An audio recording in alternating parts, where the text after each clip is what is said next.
네, 안녕하세요, 교수님. 안녕하세요. 네. 의상이 오늘 잘 화려하신데요. 그쵸. 제가 네. 또 이 시기가 지나면 또 못 입을 것 같아서 한번 입어봤습니다. 여름이 확 다가올 것 같은 그런 느낌이 오는데요. 그쵸. 지금 더워지고 있으니까 지금 밖에 또 반팔 입고 다니시는 분들도 있더라고요. 맞아요. 네네.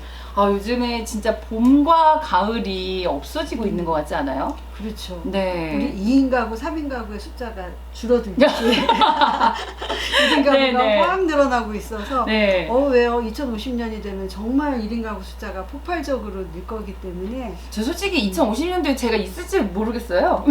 저는 그런 좀 더 생각을 나이가 하고 많으신가요? 아니요, 그건 아닌데 전 아직 2050년이 너무너무 먼 얘기처럼 느껴져가지고 그렇죠. 네네. 제가 석사를 할 때만 해도 초저출산, 초고령화 이거 저는 내 시대의 올이라고 생각을 못했거든요. 근데 이게 10년, 15년 사이에 금방 우리의 현실로 네. 다가왔기 때문에 2050년도 우리가 지금 전망하잖아요. 이게 2040년이 될 수도 있다라는 거예요. 그쵸. 사실은 지금의 추세로 보면 저는 오히려 더 빨라지지 않을까. 저는 그 생각 그때가 좀 기억이 나는 게 제가 2001년도부터 이제 2001년도 이제 계속 이제 일본에 있을 때 자는 이제 언니들이 네. 이제 대학원에서 노인복지라든지 뭐 이런 이제 공부를 하는 언니. 도대체 노인복지 공부를 왜? 제가 이랬었어요. 너무 젊었기 때문이지 본인이. 그리고 그쵸? 아직 그때만 해도 우리나라에서 그렇게 막 노인복지에 대한 어떤 정책들이 그렇게 뭐 있었다라는 생각이 별로 들지는 않았었거든요. 그렇죠. 그래서 아니 그거 공부해서 그럼 뭐 하는 거야? 제가 이런 때가 있었습니다. 근데 지금은 제가 그 현장에 들어왔는데 일하고 계시잖아요. 네네. 클라이언트 분들이 모두 어르신들이시잖아요. 맞습니다. 그쵸? 거의 예. 제가 80대 어르신들과 그럼요. 7, 80대 어르신들하고 제가 매일 놀고 있습니다. 그렇죠. 네네. 그분들의 또 일자리도 고민하시고 네, 그분들의 맞아요. 복지도 고민하잖아요. 이제 앞으로는 이런 일들이 대세를 이룰 거기 때문에요. 정말 중요한 일 하고 네, 계시고요. 네. 앞으로 또 저도 이제 노인이 그쵸. 될 거잖아요. 잘 부탁드릴게요. 네, 알겠습니다. 네. 예. 저희가 지난 시간에는 사실 1인 가구의 현황이라든지 그냥 지역별, 뭐 연령대 아니면 성별 현황 같은 거, 그 다음에 또 OECD의 1인 가구 현황과 전망 등을 저희가 좀 살펴봤잖아요. 그렇죠. 그래서 이번 시간에는 왜 이렇게 1인 가구가 많아지는지 좀 그런 이유에 대해서 좀 이야기를 나눠볼까 합니다. 그렇죠. 네, 지금- 교수님, 저희 왜 이렇게 1인 가구가 이렇게 많죠? 저희가 지난 시간에 사실 얘기는 했었어요. 뭐 연령대별로 어떤 사별이라든지 뭐 어떤 이혼이라든지 이런 문제도 좀 거론이 좀 됐었고, 학업이라든지 직장으로 인해서 어떤 독립되는 그래서 1인 가구의 증가라는 이런 이야기도 좀 나오긴 했었거든요. 근데 좀 그런 이야기를 조금 더 오늘은 구체적으로 좀 해볼까 하는데 네, 교수님 좀 어떠실까요? 2020년도 이제 통계 결과를 우리가 좀 가지고 얘기할 필요가 있는데요. 통계 결과에 들어가기 전에 네. 이미 우리 사회가 이제 개별화되고 있는 개별성이 강조되는 문화로 가고 있다라는 거예요. 그러다 보니까 너무 자연스럽게 네네. 뭐 학업, 뭐 직장을 내가 떠날 때는 이제 가족을 떠나도 되는 시기가 됐다라고 본인들도 네네. 스스로도 독립할 시기가 됐다라고 생각하는 거죠. 2020년도 이제 기준으로 볼 때 1인 가구가 된 주된 사유가 본인의 직장 문제가 34.3%였거든요. 역시 직장이 제일 네. 크네요. 본인의 네. 문제였다라는 네, 거죠. 네, 네. 그리고 이제 본인의 독립을 위해서 26.2%가 1인 가구가 되었다. 그리고 이제 가족의 다양한 문제들로 인해서 1인 네, 가구가 네. 되었다라는 이 순으로 나타났는데요. 남성과 여성의 삶의 경험이 다릅니다. 여기서. 또 남자와 여자가 또 이유가 다르네요. 네. 남자들은 본인 관련이 75.5%였어요. 네. 굉장히 높죠. 네네네. 그리고 가족 관련 사유는 사실은 19.8% 정도였는데 네. 이제 여자들 같은 경우도 본인 관련이 높긴 하지만 54.4%밖에 되지 않았어요. 남자들보다는 거의 한 20% 정도가 적은 것 같아요. 가족 관련 사유가 네네. 45%. 그러니까 자의반, 타의반. 이렇게 설명할 수 있을 것 같아요. 그렇죠. 그래서 본인 관련해서는 아까도 말씀드린 대로 직장, 학업, 뭐 이제 독립, 건강 문제, 뭐 다양한 이런 것들이 있고요. 가족 관련이 조금 이제 문제가 다른데요. 네. 가족의 다양한 이유들이 있을 때 훨씬 여자분들이 더 영향을 많이 받는다는 거예요. 어떤 가족이 해체된다거나 그렇죠. 어쨌든 그런 사유들을 사별의 문제도 있죠? 여기 있는 거죠. 이제 남성들의 생애 주기가 더 짧기 때문에 네네. 연령이 이제 그래서 이런 뭐 가족 사별이라든지 가족의 사유동을 통해서 1인 가구가 되는 경우가 더 많더라. 이렇게 우리가 파악할 수 있을 것 같아요. 노년 가구 같은 경우 마찬가지죠. 이제 남성분들이 먼저 돌아가시는 경우가 많기 때문에 그쵸. 본인이 원하지 아무래도. 않았잖아요. 네네네. 본인 사유가 아님에도 불구하고 네네. 1인 가구가 되는 거죠. 그렇게 판단할 수 있겠네요. 그래서 이 통계를 보면 우리가 좀 꼼꼼하게 더 들여다볼 필요가 사실 있어요. 그리고 본인의 직장과 본인 독립 사유는 사실은 30대에서 50대가 많죠. 가족 사유는 당연히 50대 이상이 많겠죠. 특히 사별이라면 60대 이상이 많은 비율을 차지할 수밖에 없는 거죠. 그러면 사실 교수님 저희가 얘기를 하는 보통 이제 30, 40대, 50대 이렇게 얘기를 하면 보통 가정을 이루고 산다라는 생각을 많이 하잖아요. 그렇죠. 그냥 보통 그냥 생각했을 때. 그런데 저희가 지난 시간에도 봤지만 의외로 그 20대 청년 그 1인 가구 비율도 물론 높았지만 그래도 또 제법 있었거든요. 그 30, 40, 50대에도. 그쵸? 그러면은 그때 1인 가구를 하는 건 물론 뭐 이혼이라는 것도 있을 수 있고 있겠지만 어쨌든 결혼을 하지 않은 비혼도 많고요. 네네. 그리고 이제 직장 문제로 이제 주말 부부가 많은 거예요. 그런 것까지 포함이 되겠네요. 당연하죠. 주말 부부도 포함이 되고 주중에 생계를 혼자 하기 때문에 그래서 이 부분도 이제 1인 가구로 포함이 됩니다. 1인 가구 정의에 따르면 그래서 그런 부분이 이제 본인의 직장 문제가 들어갈 수 있는 거고요. 그러네요. 제가 이제 오랜 동안 이제 주말 부부를 했는데 그래서 1인 가구 1인 가구였네요. 저희 남편도 1인 가구였죠. 현재는 2인 가구죠. 앞으로 1인 가구가 될 예정인 1인 가구의 정의를 우리가 이번 시간에는 하지 않겠지만 어쨌든 범위가 정말 넓은 것 같기는 해요. 그렇죠? 이제는 1인 가구가 너무 다양해졌기 때문에요. 그래서 1인 가구냐 아니냐라고 오히려 거꾸로 좀 이렇게 나눠볼 필요가 있는 시기가 온 것 같아요. 그래서 1인 가구, 2인 가구 이렇게 지금 우리가 같이 살아가고 있습니다. 그러네요. 재밌죠? 그럼 저희 한번 혼인 아까도 제가 이제 결혼을 하지 않아서 그런 건가요? 라는 이야기를 좀 했었는데 자 혼인 상태에 대해서 좀 어떨까요? 이게 그렇죠. 혼인 상태도 1인 가구지만 비혼만 있는 건 아니라고 말씀을 드렸잖아요. 그리고 또 이제 결혼하지 않는 이유도 좀 한번 같이 살펴보면 좋을 것 같은데요. 20년 기준으로 봤을 때 1인 가구의 혼인 상태는 미혼이 역시나 50.3%로 가장 높았어요. 이거는 따로 연령에 상관없이 그런 미혼이 거죠. 높았고요. 사별이 20.5%, 이혼이 16.1% 수준이었습니다. 그리고 이제 미혼인 부분에요. 40대, 50대까지 1인 가구였던 분들이 5, 60대가 되면서 2인 가구가 되는 성향은 그렇게 많지 않습니다. 그래서 중년까지 1인 가구였으면요. 계속 그냥 1인 가구가 유지가 된다는 얘기네요. 1인 가구로 쭉 이어진다라는 거예요. 지금 갑자기 제 얘기를 듣고 있는 것 같습니다. 좋은 분 만나시리라 생각합니다. 그리고 이제는 또 결혼에 대해서도 과거에는요. 맞아요. 동거라는 문제, 결혼의 문제를 별도로 보았다면 지금은 그런 의식도 많이 변화한 것 같습니다. 그래서 2022년도에 1인 가구가 결혼하지 않는 이유를 물어보았더니 의외로 결혼하고 싶어해요. 결혼 자금이 부족해서 못하고 있다라는 답변이 30.8%였거든요. 그리고 이제 직업이 없다든지 고용 불안정, 직업이 불안정할 때는 결혼의 의사가 없어지는 거죠. 14.4%였고요. 자, 결혼 상대를 만나지 못해서가 13.4%. 결혼의 필요성을 못 느끼게 했다. 이거 중요하거든요. 12.3%였습니다. 그런데 사실 여기에서 결혼 자금의 부족이라든지 고용 불안정이라든지 그다음에 결혼 상대를 못 만난다라는 게 저는 요 세 가지가 같이 다 뭔가 이렇게 돈의 문제로 엮이는 것 같은 생각이 들어요. 그럴 수도 있고요. 이제 결혼을 하지 않는 이유가 하나만은 아니잖아요. 그렇죠. 이 이유들이 사실은 복합적으로 이루어지는데 그럼에도 불구하고 내가 조금 더 가중치를 둔다면 보았더니 역시나 결혼 자금 부족과 이제 고용 불안정이 높은 수치를 차지했다라는 것을 청년들이 진짜 결혼하기 싫어할까가 아니라 내가 결혼할 수 없는 상황이 되었다라고 저는 생각을 하거든요. 그러니까 우리가 3포 세대 이런 얘기 하잖아요. M4 세대 정말 마음이 아픈 아픈 용어들인데 그러니까 청년들이 정말 청년답게 살 수 있게끔 연애할 수 있게끔 연애라는 건요 내 마음에 여유가 있을 때 가능한 거잖아요. 그래서 우리 사회가 좀 어른들이 잘못했네, 그렇죠? 많이 잘못했어요. 많이 잘못했네요. 많이 청년들이 잘못했네요.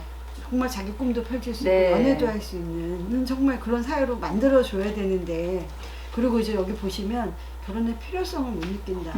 또 자본이 1인 가구 시대와 굉장히 밀접하게 지금 가고 있잖아요. 그렇죠. 1인 가구로서 내가 전혀 사는데 불편함이 없는데 내가 왜 불편하게 같이 맞추고 살아야 돼? 맞아. 이런 문화들이 또 있단 말이죠. 네네. 다양한 원인이 있음을 또 우리가 확인을 할 수 있었습니다. 네네. 그리고 여기 1인 가구 혼인 상태 한번 보시겠어요? 네.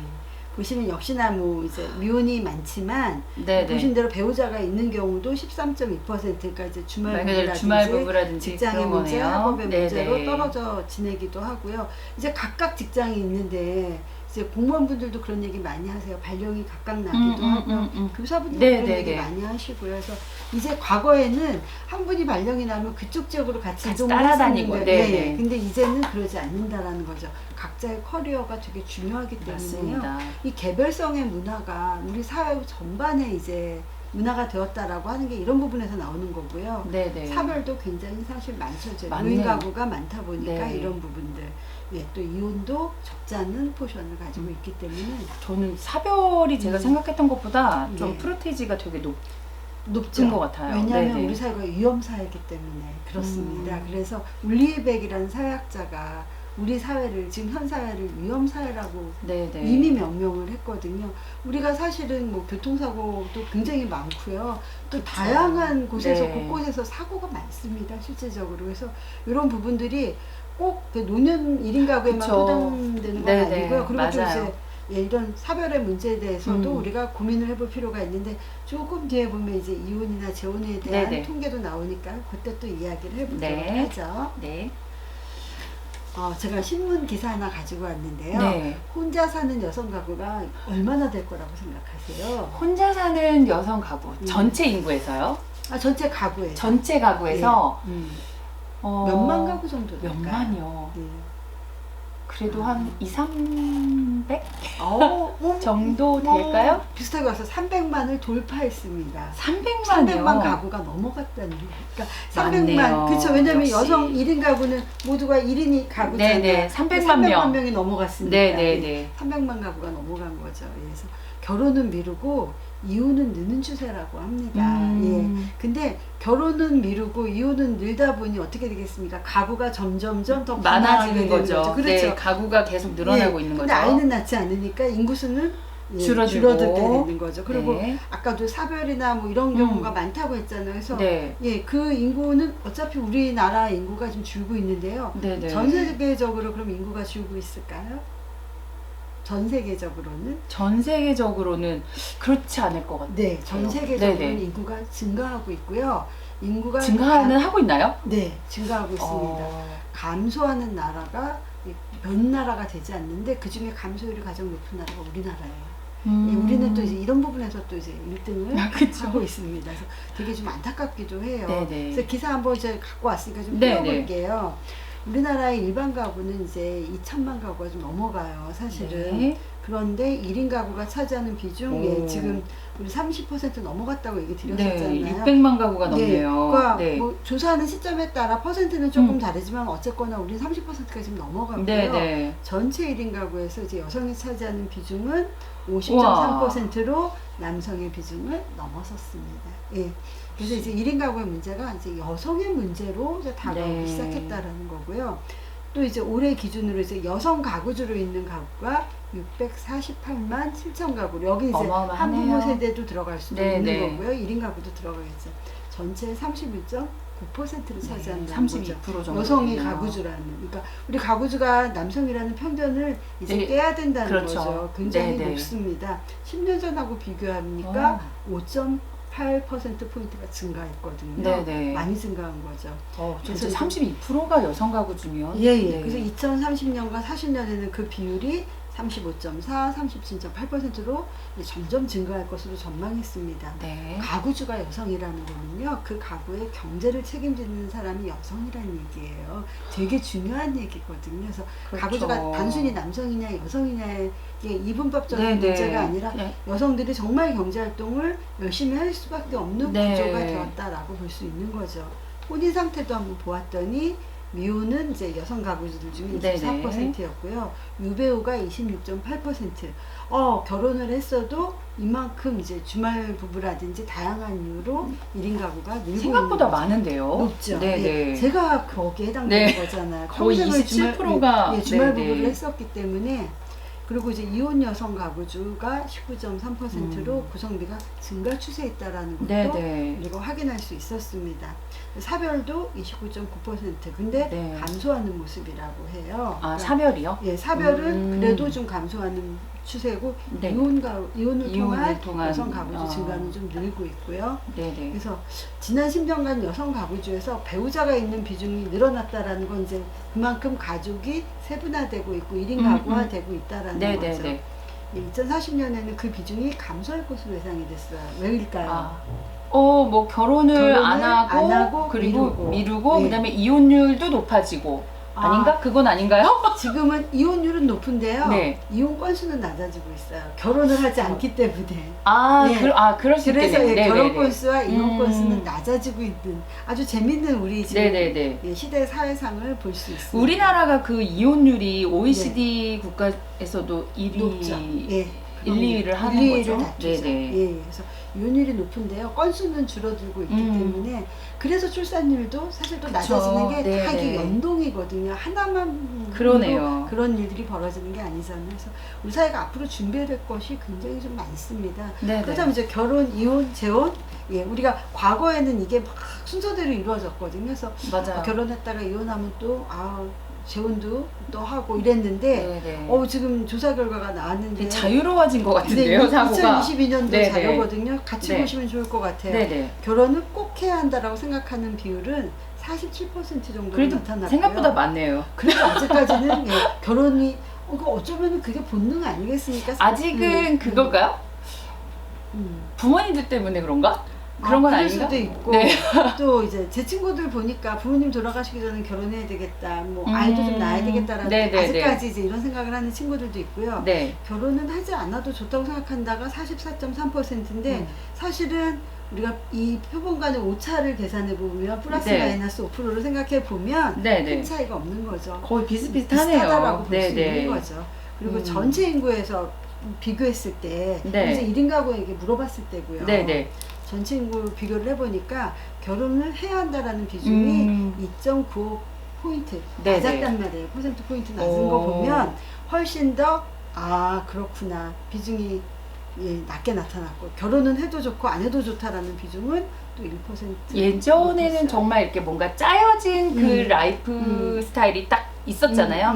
뭐 학교를 졸업하고 직장을 다니다가 이제 결혼을 하고 아이를 낳고 내 집장만을 하고 뭐 이제 뭔가 이제 이런 그래서 거기에 맞춰지지 않으면 뭔가 내가 도태된 것 같고 이제 이랬었는데 지금은 정말 변화했죠. 되게 자유로워졌고요. 이혼은 할 수도 있고 하지 않을 수도 있다가 46%였는데 하지 말아야 한다라는 생각은 25% 정도로. 저 어른들의 생각인가요? 1인 가구. 그러니까 1인 가구에서도 물어봤기 때문에 그렇죠. 또 연령별로 물어보면 또 다를 수도 있는데 전체적으로는 우리 사회가 많이 개방된 상황이다라고 많이 바뀌었다고 볼 수 있고요. 지금 제가 이혼과 재혼 에 대한 생각을 갖고 왔는데 재밌지 않습니까? 참 재밌는 것 같아요. 할 수도 있고 안 할 수도 있다. 이혼했을 때 46.1%, 하지 말아야 한다 25.2%였는데요.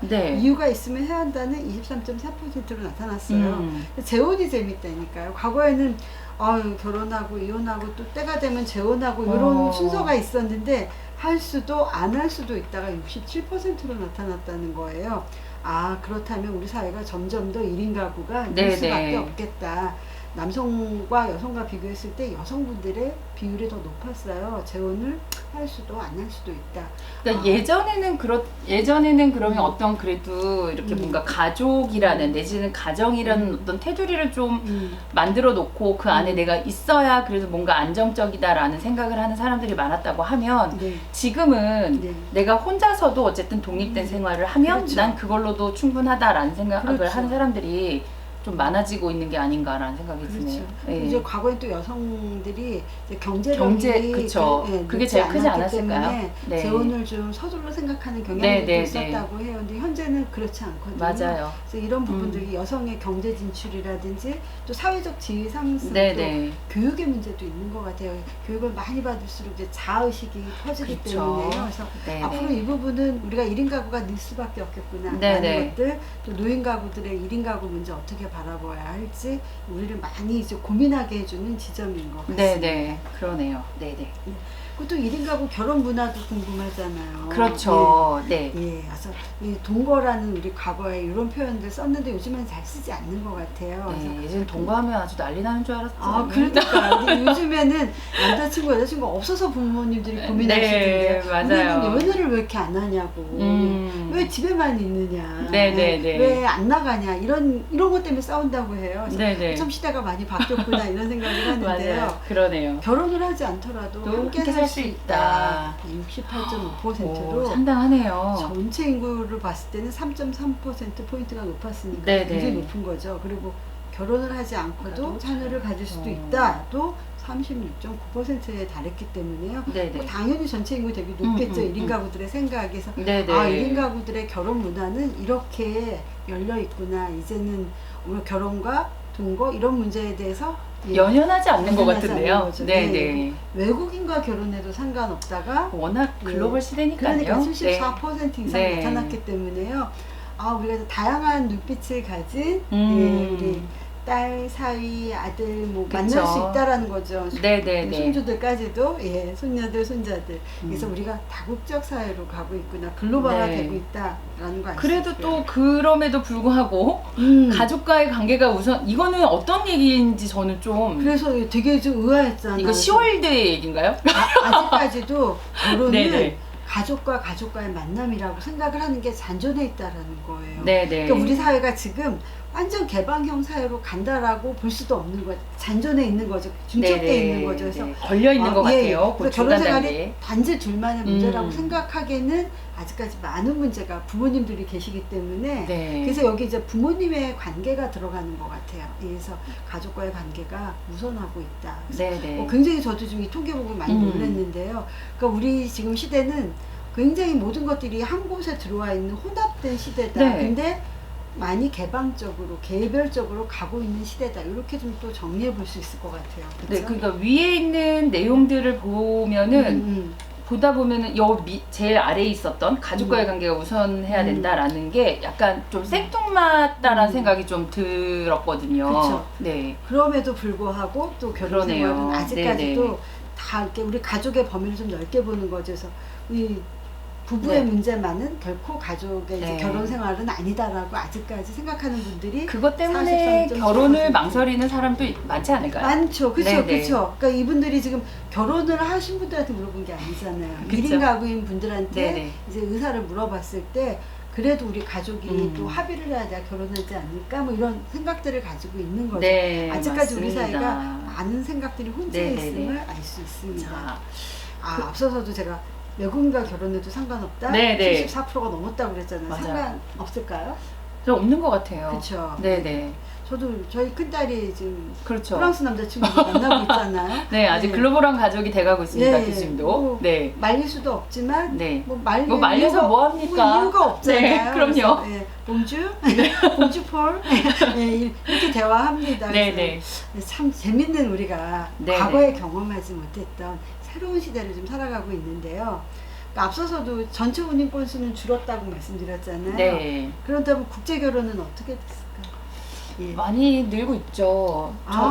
왜냐면 우리가 그냥 국제 결혼하면은 모르겠어요. 만약에 혹시 그냥 사람들이 보통 우리가 국제 결혼했을 때 그냥 정말 자유롭게 지금 교수님의 그 예비 사위 될까요? 글쎄요. 그건 모르지만 일단 잠정적인 프랑스 예비 사위와 같은 어떤 그런 경우를 상상할 수도 있지만 우린 예전부터 다문화 가정이라고 하는 그 동남아시아라든지 그런 데서 오는 결혼 이주 여성 많았었잖아요. 그렇기 때문에 그게 다 여기에 들어간다고 하면 정말 많죠. 특히 강원도가 되게 많지 않을까요? 그래서 제가 좀 한번 가지고 왔는데 표를 한번 보시면 다문화 가정이 많이 늘다가 사실은 2015년도, 16년도 기점으로 좀 줄고 있네요. 결혼 건수도 줄었습니다. 그런데 우리가 여기서 네. 중요한 거는 전체적으로 결혼 건수는 줄었고요. 그 안에서 비중을 좀 볼 필요가 있잖아요. 비중을 보면 2018년도 자료인데요. 9.2%로 10가정 중에 한 가정은 사실 다문화 가정이거든요. 결혼하는 지금 부부들을 볼 때 결코 적은 건 게 아니죠. 아닙니다. 네네. 그래서 우리가 앞으로 다문화 가정의 출산율을 보면요, 우리 일반 가정의 출산율보다 굉장히 높습니다. 그래서 앞으로 우리 사회가 진정한 다문화 사회로 가겠구나라는 걸 우리가 예측해 볼 수 있고요. 특히 이제 다문화 혼인을 한 가족들 보면 과거에는 중국 출신이 많았어요. 우리 조선족이라고 말이 통하니까. 그쵸. 그런데 현재는 베트남이 많네요. 가장 많습니다. 네네. 무려 전체에서 30% 이상을 차지하고 있기 때문에요. 엄청 많네요. 그래서 우리 앞으로는 베트남 문화가 굉장히 가깝게 오지 않을까. 아이들도 있고요. 그래서 이제는 우리가 바이링구얼이라고 하잖아요. 베트남어에 대해서 뭐 중국어도 마찬가지고 그 엄마의 국어, 엄마의 국어에 대해서 모국어에 대해서 우리가 또 같이 관심을 가지고 상호 역량 강화가 되는 두 문화가 만났잖아요. 더 파워풀해져야 되잖아요. 그래서 우리 사회 인식도 분명히 바뀌어가리라 생각을 합니다. 정말 다문화 가정을 위한 어떤 지원 정책들도 계속 좀 나와야 될 것 같고요. 그럼요. 또 그다음에 그 다문화 가정에 있는 아이들과 그 엄마들을 위한 어떤 지원 정책들이 좀 있어야 될 것 같다는 생각을 좀 많이 해요. 우리가 가족국제에서 가장 중요한 요즘 파트기도 하는데요. 이제 한국인 남자와 외국인 여자가 혼인하는 경우가 67%로 사실 아직까지도 압도적이긴 한데요.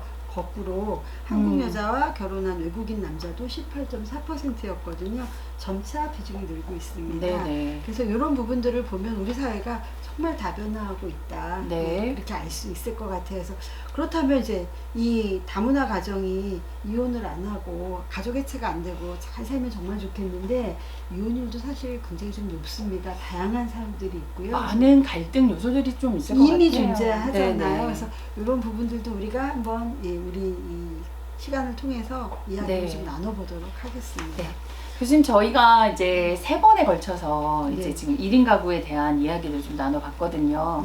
근데 또 이제 하다 보니까 좀 더 들어가 보고 싶은 부분들이 또 몇 가지가 나왔어요. 네네네.